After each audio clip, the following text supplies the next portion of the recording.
TV 16 Toronto ਦੇਖ ਰਹੇ ਸਾਰੇ ਦਰਸ਼ਕਾਂ ਨੂੰ ਮੇਰੇ ਵੱਲੋਂ ਯਾਨੀ ਕਿ KS ਪਲ ਵੱਲੋਂ ਸਤਿ ਸ਼੍ਰੀ ਅਕਾਲ ਜੀ। ਮੈਂ ਤੁਹਾਡਾ ਸਵਾਗਤ ਕਰਦਾ ਜੀ ਪ੍ਰੋਗਰਾਮ ਖੁੱਲਾ ਸੱਦਾ ਦੇ ਵਿੱਚ। ਉਮੀਦ ਕਰਦਾ ਤੁਹਾਨੂੰ ਅੱਜ ਵਾਲਾ ਪ੍ਰੋਗਰਾਮ ਵੀ ਪਸੰਦ ਆਵੇਗਾ। ਅਸੀਂ ਹਮੇਸ਼ਾ ਜਿਹੜਾ ਗੱਲਬਾਤ ਜਿਹੜੀ ਕਰ ਰਹੇ ਹਾਂ ਇਹਨਾਂ ਦਿਨਾਂ ਦੇ ਵਿੱਚ ਉਹ ਹੈਗੀ ਆ ਜੂਨ 1984 ਦੇ ਸਮੂਹ ਸ਼ਹੀਦਾਂ ਨੂੰ ਜਿਹੜਾ ਸਮਰਪਿਤ ਇਹ ਪ੍ਰੋਗਰਾਮ ਅਸੀਂ ਕਰ ਰਹੇ ਹਾਂ। ਪਿਛਲੇ ਹਫ਼ਤੇ ਤੋਂ ਅਸੀਂ ਸਾਡੀ ਲਗਾਤਾਰ ਕੋਸ਼ਿਸ਼ ਇਹ ਆ ਕਿ ਤੁਹਾਡੇ ਨਾਲ ਜਿਹੜੀ ਗੱਲਬਾਤ ਆ ਉਹ ਜੂਨ 1984 ਦੇ ਨਾਲ ਸੰਬੰਧਿਤ ਜਿਹੜੀ ਹੈ ਉਹ ਕੀਤੀ ਜਾਵੇ। ਸੋ ਅੱਜ ਵੀ ਉਸ ਲੜੀ ਦੇ ਅਨੁਸਾਰ ਆਪਾਂ ਇਸ ਪ੍ਰੋਗਰਾਮ ਦੇ ਵਿੱਚ ਗੱਲਬਾਤ ਕਰਾਂਗੇ। ਪ੍ਰੋਗਰਾਮ ਦੇ ਵਿੱਚ ਗੱਲਬਾਤ ਆਪਾਂ ਕਰਾਂਗੇ ਕਿ 4 ਤੇ 5 ਜੂਨ ਜਿਹੜੀ ਸੀਗੀ ਉਹ ਇੱਕ ਬੜੀ ਜਿਹੜੀ ਆਪਾਂ ਇਹ ਕਹਿ ਸਕਦੇ ਹਾਂ ਕਿ ਇੱਕ ਦੁਨੀਆ ਦੀ ਤੀਜੀ ਜਾਂ ਚੌਥੀ ਵੱਡੀ ਤਾਕਤ ਸਿੱਖਾਂ ਦੇ ਵਿਰੁੱਧ ਜਿਹੜੀ ਵੱਡੇ ਰੂਪ ਦੇ ਵਿੱਚ ਲੜਾਈ ਜਿਹੜੀ ਸੀਗੀ ਉਹ ਲੜ ਰਹੀ ਸੀ। ਜਦੋਂ ਜੂਨ 1984 ਦੇ ਇਹਨਾਂ ਤਰੀਕਾਂ ਨੂੰ ਯਾਦ ਕਰਦੇ ਆ ਤੇ ਫਿਰ ਆਪਾਂ ਯਾਦ ਕਰੀਏ ਕਿ ਉਹ ਖਾਲਸਾ ਪੰਥ ਦੀਆਂ ਰਵਾਇਤਾਂ ਅਨੁਸਾਰ ਲੜੇ ਹੋਏ ਸਿੰਘ ਜਿਹੜੇ ਸੀ ਉਹ ਕਿੱਡੀ ਕੁ ਚੜ੍ਹਦੀ ਕਲਾ ਵਾਲੇ ਸੀ ਕਿ ਜਿਹੜਾ KS ਬਰਾੜ ਸੀ 4 ਤੇ 5 ਦੀ ਰਾਤ ਨੂੰ ਉਹਨਾਂ ਨੂੰ ਇਹ ਵਕਤ ਪਿਆ ਹੋਇਆ ਸੀਗਾ ਕਿ ਦਰਬਾਰ ਸਾਹਿਬ ਦੇ ਅੰਦਰ ਆਪਾਂ ਐਂਟਰ ਕਿਵੇਂ ਕਰਨਾ, ਵੜਨ ਦੀ ਕਿਹੜੀ ਵਿਉਂਤਬੰਦੀ ਹੋਣੀ ਚਾਹੀਦੀ ਆ, ਕਿਉਂਕਿ ਉਹਨਾਂ ਨੇ ਤਕਰੀਬਨ 4 ਨੂੰ ਵੀ ਪੂਰੀ ਉਹਨਾਂ ਨੇ ਗੋਲਾਬਾਰੀ ਜਿਹੜੀ ਹੈ ਕੀਤੀ, ਗੋਲੀਬਾਰੀ ਕੀਤੀ ਪੂਰੀ ਤਰ੍ਹਾਂ ਦੇ ਨਾਲ, ਬਹੁਤ ਜ਼ਿਆਦਾ ਕੀਤੀ, ਇਹ ਪਤਾ ਲਾਉਣ ਵਾਸਤੇ ਕਿ ਸਿੰਘਾਂ ਦੇ ਟਿਕਾਣੇ ਜਿਹੜੇ ਨੇ ਉਹ ਕਿੱਥੇ ਨੇ। ਪਰ ਜਨਰਲ ਸੁਭੇਗ ਸਿੰਘ ਹੋਣਾ ਦੀ ਮੌਜੂਦਗੀ ਜਿਹੜੀ ਆ ਉਹ ਲੜਾਈ ਸੀ ਉਹ ਬੜੀ ਵਿਉਂਤਬੱਧ ਤਰੀਕੇ ਦੇ ਨਾਲ ਲੜੀ ਗਈ। ਭਾਵੇਂ ਕਿ ਸਿੰਘਾਂ ਕੋਲ ਇੰਨੀ ਵੱਡੀ ਮਕਦਾਰ ਦੇ ਵਿੱਚ ਤੇ ਇੰਨੇ ਆਧੁਨਿਕ ਹਥਿਆਰ ਨਹੀਂ ਸਨ, ਤੇ ਦੂਸਰੇ ਪਾਸੇ ਦੁਨੀਆ ਦੀ ਤੀਜੀ ਵੱਡੀ ਤਾਕਤ ਜਿਹੜੀ ਸੀਗੀ ਉਹ ਆਪਣੀ ਸਾਰੀ ਤਾਕਤ ਝੋਕ ਚੁੱਕੀ ਸੀ ਉੱਥੇ, ਤੇ ਉਹਨਾਂ ਨੂੰ ਇਹ ਸਮਝ ਨਹੀਂ ਸੀ ਆ ਰਹੀ 4 ਦੀ ਰਾਤ ਨੂੰ ਕਿ ਹੁਣ ਅਸੀਂ ਕਰੀਏ ਕੀ, ਕਿਹੜਾ ਉਹ ਪੈਂਤਰਾ ਅਪਣਾਈਏ ਕਿ ਅਸੀਂ ਅੰਦਰ ਐਂਟਰ ਕਰ ਸਕੀਏ। ਕਿਉਂਕਿ KS ਬਰਾੜ ਅਨੁਸਾਰ ਵੀ ਇਹ ਗੱਲ ਸਾਹਮਣੇ ਆਈ ਸੀ ਕਿ ਉਹਨਾਂ ਨੂੰ ਇਹ ਲੱਗਦਾ ਸੀਗਾ ਕਿ ਐਡਾ ਵੱਡਾ ਨੁਕਸਾਨ ਹੋ ਚੁੱਕਿਆ ਕਿ ਕਿਤੇ ਉਹ ਨਾ ਹੋਵੇ ਕਿ ਸਾਰੀ ਫੌਜ ਹੀ ਇੱਥੇ ਮਰਵਾ ਪਈਏ ਅਸੀਂ, ਕਿਉਂਕਿ ਜਿਸ ਵਿਉਂਤਬੰਦੀ ਦੇ ਨਾਲ ਉਹ ਚਾਹੁੰਦੇ ਸੀ ਕਿ ਅਸੀਂ ਇਸ ਦੇ ਦਰਬਾਰ ਸਾਹਿਬ ਦੇ ਅੰਦਰ ਜਿਹੜੀ ਆ ਐਂਟਰੀ ਕਰ ਜਾਈਏ। ਪਰ ਇੱਥੇ ਫਿਰ ਗੱਲ ਉਹੋ ਹੀ ਆ ਜਾਂਦੀ ਹੈਗੀ ਆ ਕਿ ਜਦੋਂ ਖਾਲਸਾ ਪੰਥ ਆਪਣੀਆਂ ਰਵਾਇਤਾਂ ਦੇ ਅਨੁਸਾਰ ਲੜਾਈ ਲੜਦਾ, ਫਿਰ ਦੁਸ਼ਮਣ ਦੀ ਚਾਹੇ ਗਿਣਤੀ ਲੱਖਾਂ ਦੇ ਵਿੱਚ ਹੋਵੇ ਜਾਂ ਕਿੱਡੀ ਕੁ ਵੱਡੀ ਫੌਜ ਹੋਵੇ, ਪਰ ਸਿੰਘ ਜਦੋਂ ਆਪਣੀਆਂ ਰਵਾਇਤਾਂ ਅਨੁਸਾਰ ਲੜ ਰਿਹਾ ਹੁੰਦਾ ਉਹ ਫਿਰ ਗੁਰੂ ਦੇ ਓਟ ਆਸਰੇ ਨਾਲ ਲੜ ਰਿਹਾ ਹੁੰਦਾ। ਉਹਨੂੰ ਫਿਰ ਕਿਸੇ ਬਾਹਰੀ ਤਾਕਤ ਜਾਂ ਬਾਹਰੀ ਕਿਸੇ ਰਾਸ਼ਟਰਵਾਦ ਜਾਂ ਬਾਹਰੀ ਕਿਸੇ ਹੋਰ ਤਾਕਤ ਦੀ ਜਿਹੜੀ ਆ ਉਹ ਜ਼ਰੂਰਤ ਨਹੀਂ ਪੈਂਦੀ ਹੈਗੀ। ਉਹ ਇੱਕੋ ਹੀ ਗੱਲ ਉਹਦੇ ਸਿੰਘਾਂ ਦੇ ਦਿਮਾਗ ਦੇ ਵਿੱਚ ਸੀ ਕਿ ਕਲਗੀਧਰ ਪਾਤਸ਼ਾਹ ਜਿਹੜਾ ਹੈ ਉਹ ਸਾਡੇ ਨਾਲ ਖੜੇ ਨੇ ਤੇ ਅਸੀਂ ਇਹ ਲੜਾਈ ਜਿਹੜੀ ਆ ਇਹਨੂੰ ਲੜਨਾ। ਜਦੋਂ ਲੜਾਈ ਲੜੀ ਜਾ ਰਹੀ ਹੁੰਦੀ ਆ ਉਦੋਂ ਜਾਂ ਤਾਂ ਫਿਰ ਬਰਾਬਰਤਾ ਹੋਵੇ ਕਿ ਬਰਾਬਰ ਦੀ ਲੜਾਈ ਜਿਹੜੀ ਆ ਉਹ ਹੋਣੀ ਹੋਵੇ, ਪਤਾ ਹੋਵੇ ਵੀ ਹਾਂ ਆ ਜਿਹੜੀ ਲੜਾਈ ਆ ਇਹ ਇੱਕ ਬਰਾਬਰ ਰੂਪ ਦੇ ਵਿੱਚ ਲੜੀ ਜਾਣੀ ਆ। ਤੇ ਜੇ ਤੁਸੀਂ ਭਾਈ ਇੱਕ ਸਾਈਡ ਦੇ ਉੱਤੇ ਟੈਂਕਾਂ ਤੇ ਤੋਪਾਂ ਦੇ ਨਾਲ ਚੜਾ ਦਿੱਤਾ ਸਾਰਾ ਕੁਝ, ਤੇ ਫਿਰ ਇਹ ਕੋਈ ਇੱਕ ਇਕੁਅਲ ਲੜਾਈ ਨਹੀਂ ਸੀ, ਬਰਾਬਰਤਾ ਦੀ ਲੜਾਈ ਨਹੀਂ ਸੀ ਹੈਗੀ। ਪਰ ਫਿਰ ਵੀ ਭਾਰਤੀ ਫੌਜ ਨੂੰ ਜਦੋਂ ਭਾਜਣਾ ਪਈਆਂ ਕਿ ਅੰਦਰ ਵੜਨ ਹੀ ਨਹੀਂ ਦਿੱਤਾ ਉਹਨਾਂ ਨੇ, ਸਿੰਘਾਂ ਨੇ, ਇਹਨਾਂ ਨੂੰ ਇਹ ਨਹੀਂ ਸੀ ਸਮਝ ਆ ਰਹੀ ਕਿ ਆਪਾਂ ਲਾਸ਼ਾਂ ਢੋਈਏ ਕਿ ਅੰਦਰ ਵੜੀਏ। ਇਹ ਹਾਲਾਤ ਸੀ ਇਹਨਾਂ ਦੇ। ਇਹਨਾਂ ਨੂੰ ਇਹ ਸਮਝ ਨਹੀਂ ਸੀ ਆ ਰਹੀ ਹੈਗੀ ਕਿ ਹੁਣ ਰਸਤਾ ਕਿਹੜਾ ਕੋਈ ਲੱਭੀਏ ਜਿਹੜੇ ਰਸਤੇ ਦੇ ਰਾਹੀਂ ਜਿਹੜਾ ਹੈ ਉਹ ਆਪਾਂ ਅੰਦਰ ਜਾ ਵੜੀਏ। ਤੇ ਫਿਰ ਇਹਨਾਂ ਨੇ ਉੱਪਰੋਂ ਹੁਕਮ ਲਿਆ ਕਿ ਹੁਣ ਸਾਡੇ ਹੱਥ ਜਿਹੜੇ ਨੇ ਖੜੇ ਨੇ 5 ਤਰੀਕ ਨੂੰ ਕਿ ਭਾਈ ਹੁਣ ਸਾਡੇ ਹੱਥ ਖੜੇ ਨੇ, ਹੁਣ ਜਾਂ ਤਾਂ ਫਿਰ ਸਾਨੂੰ ਇਜਾਜ਼ਤ ਦੇ ਦਿਓ कि ਅਸੀਂ ਜਿਹੜਾ ਹੈ ਉਹ ਅੰਦਰ ਹੁਣ ਟੈਂਕ ਹੀ ਲਿਜਾ ਸਕੀਏ। ਹੁਣ ਤੁਸੀਂ ਆਪ ਲਾ ਲਓ ਕਿ ਟੈਂਕ ਕਿਹਦੇ ਵਿਰੁੱਧ ਵਰਤੇ ਜਾਂਦੇ ਨੇ। ਦੇਸ਼ ਇੱਕ ਦੂਸਰੇ ਦੇਸ਼ਾਂ ਦੇ ਵਿਰੁੱਧ ਵਰਤਦਾ, ਤੇ ਇੱਥੇ ਦਰਬਾਰ ਸਾਹਿਬ ਵਿਖੇ ਅਕਾਲ ਤਖਤ ਸਾਹਿਬ ਦੀ ਨੂੰ ਕਾਬੂ ਉਸ ਦੇ ਉੱਤੇ ਐ ਕਹਿ ਲਓ ਕਿ ਕਬਜ਼ਾ ਕਰਨ ਵਾਸਤੇ ਇੱਕ ਭਾਰਤੀ ਸਟੇਟ ਜਿਹੜੀ ਆ ਉਹ ਟੈਂਕਾਂ ਦੀ ਵਰਤੋਂ ਕਰੇ। ਵੈਸੇ ਤੇ ਇਹਨਾਂ ਨੂੰ ਸ਼ਰਮ ਨਾਲ ਡੁੱਬ ਕੇ ਮਰ ਜਾਣਾ ਚਾਹੀਦਾ ਕਿ ਤੁਹਾਨੂੰ ਜਿਹੜੇ ਹੈ ਉਹ ਸਿੱਖਾਂ ਦੇ ਗੁਰਦੁਆਰਾ ਸਾਹਿਬਾਨਾਂ ਦੇ ਉੱਤੇ ਟੈਂਕਾਂ ਦੀ ਜਿਹੜੀ ਉਹ ਜ਼ਰੂਰਤ ਪਈ। ਪਰ ਇਹਨਾਂ ਨੂੰ ਜਿਹੜਾ ਮੂੰਹ ਤੋੜਵਾ ਉੱਥੇ ਜਵਾਬ ਉਦੋਂ ਵੀ ਮਿਲਿਆ ਜਿੱਦਾਂ ਖਾਲਸੇ ਲੜੇ ਨੇ। ਇਹ ਦੁਨੀਆ ਦੀ ਇੱਕ ਬੜੀ ਵੱਡੀ ਮਿਸਾਲ ਆ। ਅਸੀਂ ਬਦਕਿਸਮਤ ਇਹ ਰਹਿ ਗਏ ਕਿ ਜਦੋਂ ਦੁਸ਼ਮਣ ਧੱਕੇ ਦੇ ਨਾਲ ਆਪਣੀ ਤਾਕਤ, ਉਸ ਤਾਕਤ ਦਾ ਇਸਤੇਮਾਲ ਵੀ ਕਰਦਾ, ਬਹੁਤ ਕੁਝ ਉੱਥੇ ਹੋਰ ਵੀ ਵਰਤਿਆ ਗਿਆ ਜਿਹੜਾ ਕਿ ਦੁਨੀਆ ਭਰ ਦੇ ਵਿੱਚ ਵਰਜਿਤ ਹੈਗਾ। ਉਸ ਚੀਜ਼ ਦੀ ਵਰਤੋਂ ਵੀ ਕੀਤੀ ਗਈ ਉੱਥੇ। ਲੇਕਿਨ ਜਦੋਂ ਦੁਸ਼ਮਣ ਜਿਹੜਾ ਹੈਗਾ ਉਹ ਉਸ ਲੜਾਈ ਨੂੰ ਇਹ ਸਮਝ ਲੈਂਦਾ ਕਿ ਮੈਂ ਆਪਣੀ ਦੁਰਵਰਤੋਂ ਕਰਕੇ ਤੇ ਉੱਥੇ ਜਿਹੜਾ ਹੈ ਉਹ ਕਬਜ਼ਾ ਕਰ ਲਿਆ ਤੇ ਮੈਂ ਜਿੱਤ ਗਿਆ। ਅਸਲ ਵਿੱਚ ਇਹ ਉਹਨਾਂ ਨੂੰ ਵੀ ਪਤਾ ਕਿ ਇਹ ਜਿੱਤ ਕਿਹਦੀ ਹੋਈ ਸੀ ਤੇ ਜਿੱਤ ਕਿਹਦੀ ਸੀਗੀ। ਇਹ ਅਸਲ ਵਿੱਚ ਬਹੁਤਾਤ ਵਿੱਚ ਸਾਡੇ ਸਿੱਖਾਂ ਨੂੰ ਇਹ ਲੱਗਦਾ ਕਿ ਸ਼ਾਇਦ ਉੱਥੇ ਜਿਹੜੀ ਜਿੱਤ ਸੀ ਉਹ ਭਾਰਤੀ ਸਟੇਟ ਜਾਂ ਭਾਰਤੀ ਜਿਹੜੀ ਹੈਗੀ ਆ ਉਹ ਇੰਡੀਅਨ ਗਵਰਨਮੈਂਟ ਆ ਉਹ ਜਿੱਤ ਗਈ ਸੀ। ਇਹ ਇੱਕ ਬੜਾ ਵੱਡਾ ਵਹਿਮ ਆ। ਉਹਦਾ ਕਾਰਨ ਇਹ ਸੀਗਾ ਕਿ ਜਦੋਂ ਤੁਸੀਂ ਕਬਜ਼ਾ ਕਿਸੇ ਚੀਜ਼ ਤੇ ਕਰ ਲੈਂਦੇ ਹੋ, ਉਸ ਕਬਜ਼ੇ ਦਾ ਫਿਰ ਜਦੋਂ ਤੁਸੀਂ ਇਤਿਹਾਸ ਲਿਖਦੇ ਨੇ ਉਹ ਲੋਕ, ਉਹ ਫਿਰ ਇਤਿਹਾਸ ਨਾਲ ਨਿਆਂ ਨਹੀਂ ਕਰਦੇ, ਅਨਿਆਏ ਕਰਦੇ ਆ ਹਮੇਸ਼ਾ। ਕਿਉਂਕਿ ਉਹਨਾਂ ਨੇ ਇਤਿਹਾਸ ਨੂੰ ਆਪਣੇ ਤਰੀਕੇ ਨਾਲ ਲਿਖਣਾ ਤੇ ਆਪਣੇ ਤਰੀਕੇ ਨਾਲ ਦੱਸਣਾ ਹੁੰਦਾ। ਫਿਰ ਤੇ ਜੇ ਕੋਈ ਇਸ ਚੀਜ਼ ਨੂੰ ਬਾਹਰੀ ਬੰਦਾ ਜਾਂ ਸਿੱਖ ਨੁਕਤਾ ਨਿਗਾਹ ਤੋਂ ਇਤਿਹਾਸ ਨੂੰ ਲਿਖਿਆ ਜਾਵੇ, ਇੱਕ ਤਾਂ ਇਹ ਕਿ ਉਹ ਜੰਗ ਜਿਹੜੀ ਸੀਗੀ ਉਹ ਕਦੀ ਵੀ ਖਤਮ ਨਹੀਂ ਹੋਈ, ਅੱਜ ਵੀ ਨਹੀਂ ਖਤਮ ਹੋਈ। ਜੂਨ 1984 ਤੋਂ ਬਾਅਦ ਤੇ ਉਹ ਜੰਗ ਤੇਜ਼ ਹੋ ਗਈ ਤੇ ਉਹ ਜੰਗ ਜਿਹੜੀ ਅੱਜ ਵੀ ਜਾਰੀ ਆ। ਇਹ ਗੱਲ ਸਾਡੇ ਬੱਚੇ ਨੂੰ ਪਤਾ ਹੋਣਾ ਚਾਹੀਦਾ ਕਿ ਜੰਗ ਹਲੇ ਜਾਰੀ ਆ ਤੇ ਉਸ ਜੰਗ ਦਾ ਰਿਜ਼ਲਟ ਆਉਣਾ ਵੀ ਹਲੇ ਬਾਕੀ ਆ। ਇਹ ਗੱਲ ਵੀ ਆਪਣੇ ਸਾਡੇ ਆਉਣ ਵਾਲੀਆਂ ਪੀੜ੍ਹੀਆਂ ਨੂੰ ਇਹ ਸਮਝ ਲੈਣੀ ਚਾਹੀਦੀ ਆ। ਜੰਗ ਦੇ ਰੂਪ ਬਦਲ ਗਏ।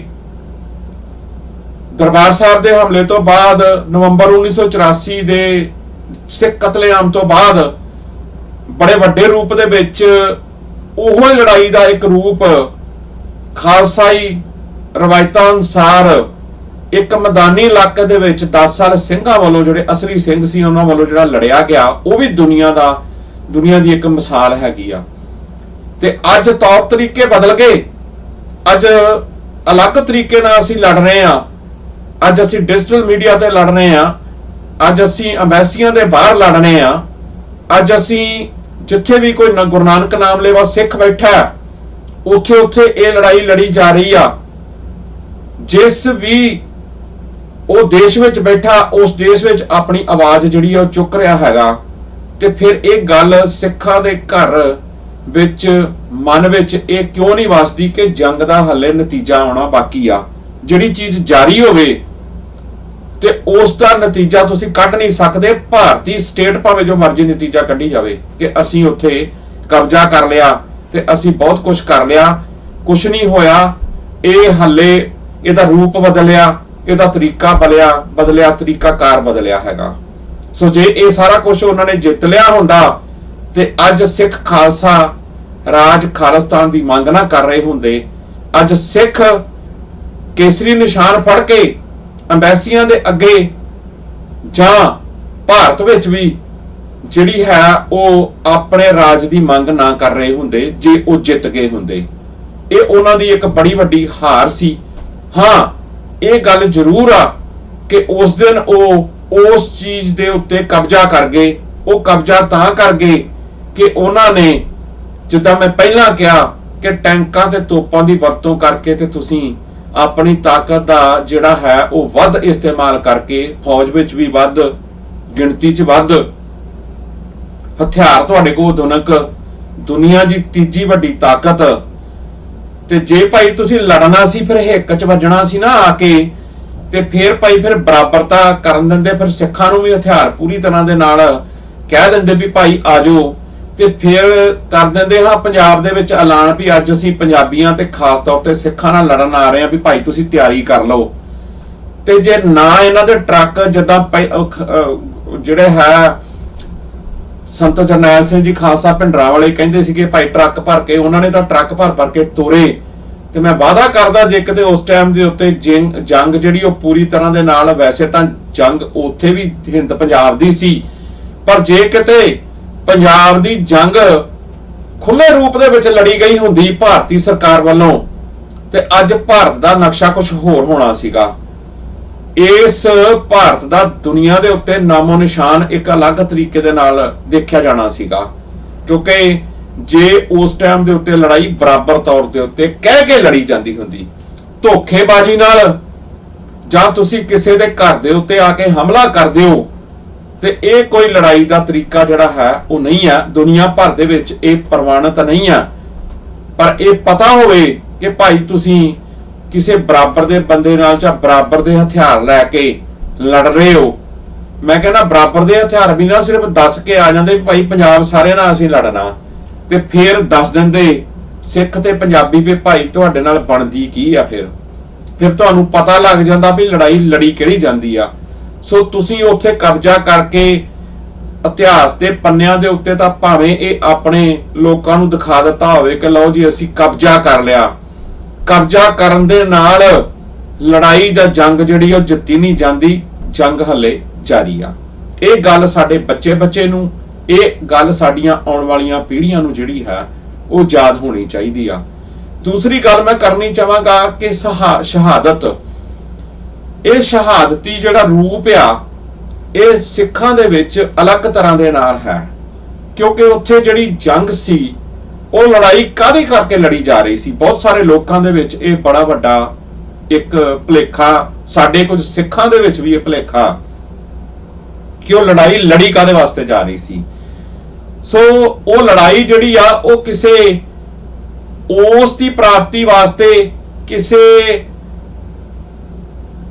थां दी उस दी प्राप्ति वास्ते नहीं सी लड़ी जा रही, वो किसे नाल धक्का करन वास्ते नहीं सी लड़ी जा रही, वो लड़ाई किसे दे उत्ते जुर्म करन वास्ते नहीं सी लड़ी जा रही, वो लड़ाई लड़ी जा रही सी कि अपने हक्कां वास्ते, कि हक जिहड़े ने वो की होने चाहिए ने, एक आम मनुख दे हक की होने चाहिए ने, उस खित्ते दे विच वास्ते लोकां दे हक की होने चाहिए ने, ਧੀਆਂ ਭੈਣਾਂ ਦੀ ਇੱਜ਼ਤ ਨੂੰ ਕਿਵੇਂ ਬਰਕਰਾਰ ਰੱਖਣਾ, ਤੇ ਆਪਣੇ ਜਿਹੜੇ ਨੈਚੁਰਲ ਰਿਸੋਰਸਸ ਨੇ ਜਿਹੜੇ ਲੁੱਟੇ ਜਾ ਰਹੇ ਨੇ ਤੇ ਲੁੱਟੇ ਜਾ ਰਹੇ ਨੇ ਹੁਣ ਤੱਕ, ਪਹਿਲਾਂ ਲੁੱਟੇ ਗਏ ਭਾਰਤੀ ਸਟੇਟ ਵੱਲੋਂ, ਉਹਨਾਂ ਨੂੰ ਜਿਹੜਾ ਹੈ ਉਹ ਅਸਲੀ ਰੂਪ ਦੇ ਵਿੱਚ ਉਸ ਲੁੱਟ ਘਸੁੱਟ ਨੂੰ ਜਿਹੜਾ ਹੈ ਉਹ ਬੰਦ ਕਰਨਾ ਸੀ। ਸੋ ਇਹਦੇ ਵਿੱਚ ਨਾ ਤੇ ਕਿਸੇ ਨੂੰ ਕੋਈ ਮੁੱਖ ਮੰਤਰੀਸ਼ਿਪ ਚਾਹੀਦੀ ਸੀ, ਨਾ ਕਿਸੇ ਜਥੇਦਾਰੀ ਵਾਸਤੇ ਉਹਨਾਂ ਸਿੰਘਾਂ ਦੀ ਲੜਾਈ ਸੀ, ਉਹਨਾਂ ਦੀ ਲੜਾਈ ਸੀਗੀ ਸਿੱਧੀ ਕਿ ਇੱਕ ਮਨੁੱਖ ਜਿਹੜਾ ਹੈਗਾ ਹਿਊਮਨ ਰਾਈਟਸ ਦਾ ਜਿਹੜਾ ਸਭ ਤੋਂ ਵੱਡਾ ਰੂਲ ਆ, ਜਿਹੜਾ UN ਚਾਰਟਰ ਦੇ ਵਿੱਚ ਸਭ ਤੋਂ ਪ੍ਰਮੁੱਖ ਤੌਰ ਦੇ ਉੱਤੇ ਲਿਖਿਆ ਕਿ ਮਨੁੱਖ ਇੱਕ ਆਜ਼ਾਦ ਆ ਤੇ ਉਹਦੀਆਂ ਆਪਣੀਆਂ ਜਿਹੜੀਆਂ ਨੇ ਉਹ ਆਪਣੀ ਅਨੁਸਾਰ ਆਪਣੀ ਜਿਹੜੀ ਜ਼ਿੰਦਗੀ ਉਹ ਜੀ ਸਕਦਾ ਹੈਗਾ। ਪਰ ਜਦ ਕਦੀ ਇਹ ਗੱਲ ਸਿੱਖਾਂ ਨੇ ਆਪਣੇ ਰੂਪ ਦੇ ਵਿੱਚ ਉਠਾਈ ਤੇ ਉਹ ਜਦੋਂ ਜਿਹੜੇ ਨੇ ਗਰੀਬ ਗੁਰਬੇ ਜਾਂ ਆਮ ਲੋਕਾਂ ਦੇ ਹੱਕ ਵਾਸਤੇ ਖੜੇ ਤਾਂ ਫਿਰ ਸਿੱਖ ਜਿਹੜੇ ਨੇ ਉਹ ਅੱਤਵਾਦੀ ਵੱਖਵਾਦੀ ਕਰਦਾਨ ਦਿੱਤੇ ਗਏ ਤੇ ਲੜਾਈ ਜਿਹੜੀ ਆ ਉਹ ਸਿੱਧੀ ਦੀ ਸਿੱਧੀ ਜਿਹੜੀ ਆ ਉਹ ਫਿਰ ਦਿੱਲੀ ਤਖਤ ਦੀ ਅਕਾਲ ਤਖਤ ਦੇ ਨਾਲ ਹੋ ਟੱਕਰੀ।